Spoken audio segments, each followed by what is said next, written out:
ባየር ሙኒክ ኤምሬትስ ስቴዲየም ላይ እንደ ወባ እንደያዘው ሰው ተርገፍግፎ ተንዘፍዝፎ 3-1 ቀምሶ ወጣ።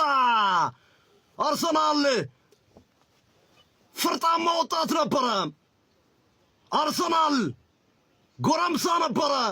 አርሰናል አስፈሪ ሰው ነበረ። ዛሬ ግን አርሰናል ጭራቅ ሆኖ ነው ያመሸው። ጁሪያን ቲምበር የዓለማችን የፕላኔታችን የወቅቱ ቁጥር 1 የቀይ መስመር ተከላካይ የአርሰናልን ጎል ከቆመ ኳስ አስቆጠረ። በካርላ አማካይነታቸውኑ ብቸኛውን የአርሰናልን የተከላካይ መስመር የደፈረ ብቸኛው ተጫዋች ሆኗል ካርል እስካሁን ድረስ። ማዱኬና ካላፊዮሪ የቅያሬዎቹ ጥምረት አርሰናል 2-1 እንዲመራ አደረገ። ማርቲኔሊ ሳካን ተክቶ ከገባ በኋላ በካውንተር አታክ ሂዶ